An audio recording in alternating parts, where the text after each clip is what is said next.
Good morning, everybody. I'm back with another lesson with Thriving Mindfully 6 months to 60. It's actually less than 30 days to 60.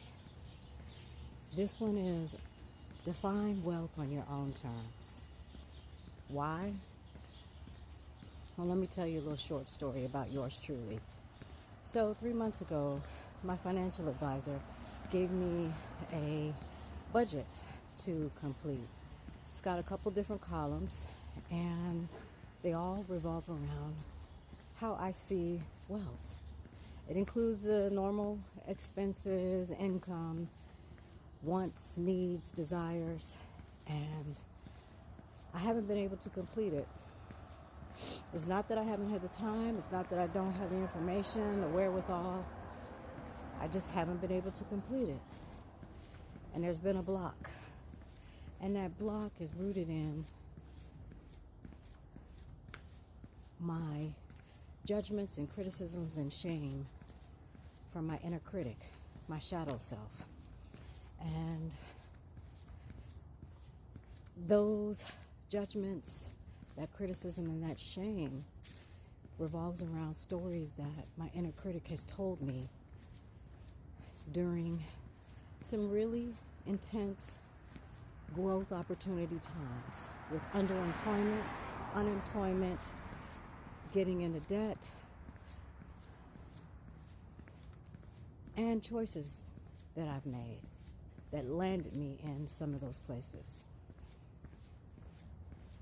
One of the things that I've been working on is forgiving myself and accepting and acknowledging those things, those parts of me. One of those things that I've been working on is, instead of resisting my inner critic, running from her, I call her Broomhilda, or getting in a fight with her, like over this budget that I need to complete, I've decided to befriend my shadow self in a deeper way, because that relationship has been going through a series of transformations for quite some time. But this is a new growth opportunity, some people may call it a new challenge. And I'm having to dig deeper.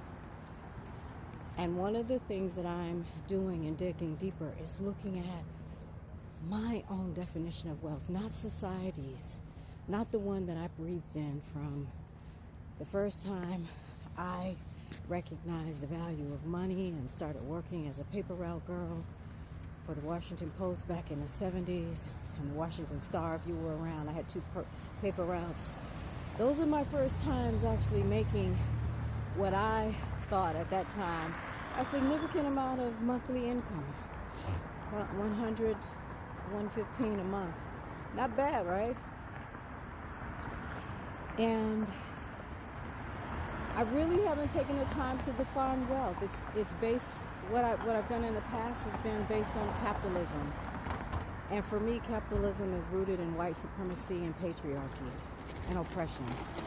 And I got to tell you, a big wake-up call has come as a result of the last, maybe the last several years, but specifically the election, and why it's important for me to redefine what wealth means to me as I move forward into 60. So, I encourage you, check in with yourself and look at how you define wealth. For me, wealth is a number of things, and this is an ongoing experience, and it's constantly expanding. So wealth for me first is my oneness with the universe, with my spiritual tribe, God, Goddess, angels, loving, wise, and well ancestors like my mom, Teresa, my Orisha, my keepers of the Akashic records, and so on and so on and so on, my spirit guides, master teachers, all of that. Another part of my wealth is my spiritual practices, those things that ground me. Another part of my wealth is my awareness, my birthright of mindfulness, all my birthright is self-love, self-care, self-worth, self-celebration. My attention is a part of my wealth. What I focus on, what I choose to focus on. Do I get distracted? Because that's eating away at my wealth. My physical, mental, and emotional health and well-being, that's a part of my wealth.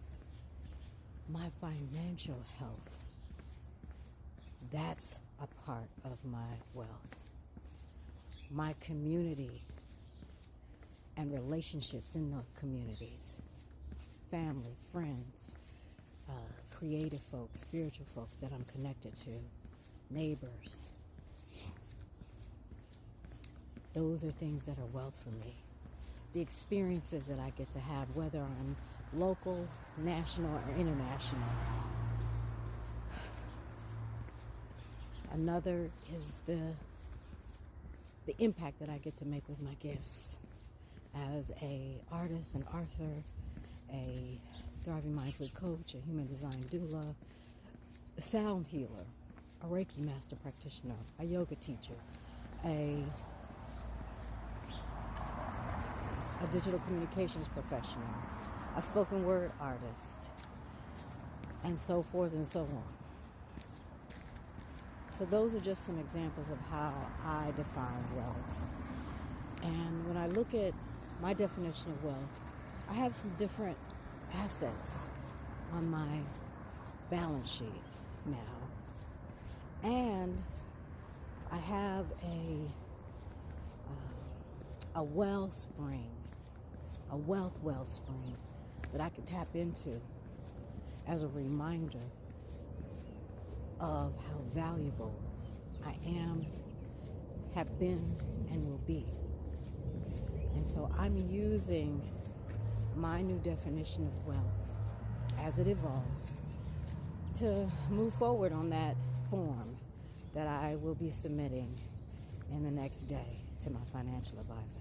And I will check in with you and let you know that I submitted it for accountability. All right? So wherever you find this video, let me know how you define wealth. And remember to define wealth for yourself. Bye.